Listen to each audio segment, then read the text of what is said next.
Salve rastradores, por aqui Rastreamento Humano, trazendo mais um vídeo de interesse. No vídeo anterior que nós acabamos de fazer ali sobre questões de segurança na espera, como fazer uma ancoragem, nós esclarecemos que tivemos que fazer uma parada para esperar a chuva passar. Mas a chuva não passou, nós temos que continuar a progressão aqui. Nós não fomos pegos de surpresa, nós sabíamos dessa chuva, mas para nós também faz parte da experiência do rastreamento enfrentar diferentes tipos de ambientes, seja frio, calor, chuva. Portanto, nós sabíamos dessa possibilidade de chuva. Aqui nessa região, pelo menos, nós não estamos expostos a grandes perigos.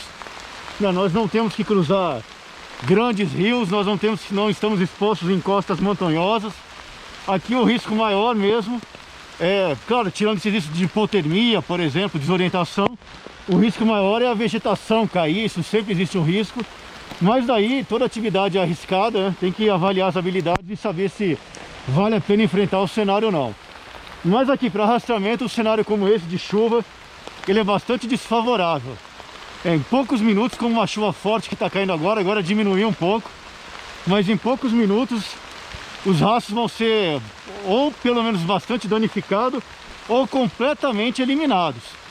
Portanto, se for rastreamento de pessoas, vai ser realmente uma situação bastante dramática, porque para encontrar rastros aqui tem que tentar se deslocar muito rápido, e mesmo assim, pela experiência que nós temos, em poucos minutos, menos de 5 minutos com uma chuva assim, os rastros são bem danificados e muitas vezes totalmente eliminados. Portanto, é uma situação bem ruim. Para rastreamento de animais, também não é um cenário bom. Por que nós viemos então? Para aproveitar o tempo, a oportunidade. Vai passando o tempo, perde-se a oportunidade. Portanto, nós escolhemos vir mesmo assim para treinar as habilidades, manuseio de equipamento, tudo isso faz parte da atividade de rastreamento. Mas para rastreamento de animais também isso não é uma atividade boa, né? Nas nossas instruções presenciais, nós explicamos melhor tudo isso, mas realmente para rastreamento de animais, por exemplo, nesse caso aqui, é muito barulho, muita coisa se mexendo, animais realmente tendem a se esconder desses ambientes.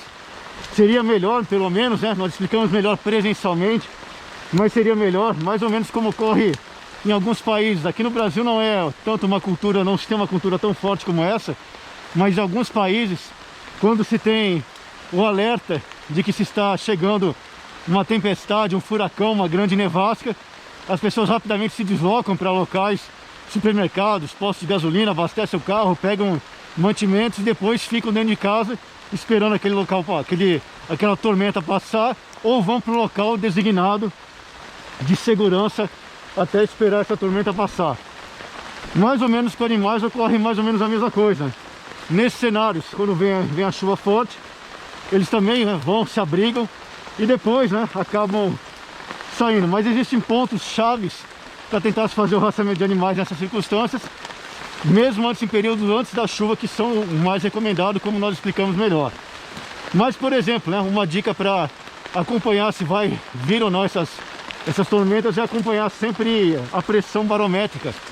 Claro, a pressão barométrica ela varia bastante também, dependendo da altitude. Então tem que saber isso, qual é a altitude, e nessa altitude qual é a pressão barométrica que prevalece naquele momento. Mas abaixo da pressão barométrica, essas situações de depressões, de queda de pressão barométrica, elas indicam que está propício à entrada de uma frente fria ou de chuvas, de um tempo mais ruim.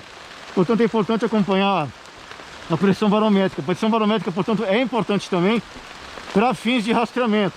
Não exatamente como ocorre na pesca. Na pesca, a pressão barométrica ela tem uma grande importância, pelo menos para algumas espécies de peixe. Os peixes ficam, né, acostumados a ficar numa determinada camada da água, que é aquela que ele se adapta com aquele tipo de pressão. Tem a pressão atmosférica do ar, mais a pressão da água.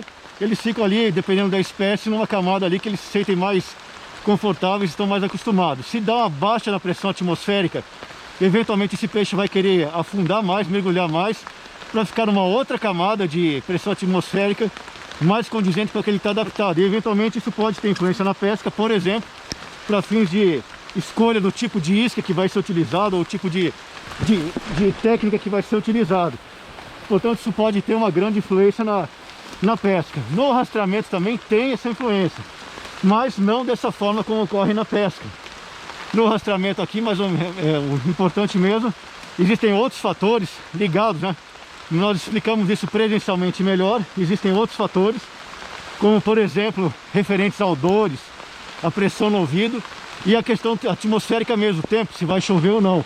Mas nós explicamos isso melhor presencialmente. Mas é importante, sim, portanto, acompanhar a pressão atmosférica também, para ter uma noção se o tempo vai melhorar ou piorar. Existem vários equipamentos que fazem isso, relógio, equipamentos avulsos que podem fazer isso.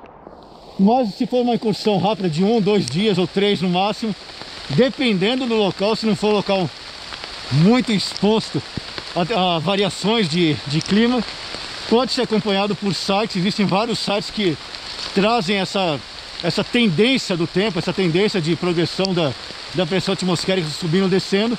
Pode ser acompanhado por ali, isso dá uma boa noção para saber o tipo de ambiente que vai ser encontrado ou não, pelo menos a tendência que está naquele momento. Essa, portanto, mais uma dica do rastreamento humano. Fiquem todos com Deus, fiquem seguros, longa vida à República.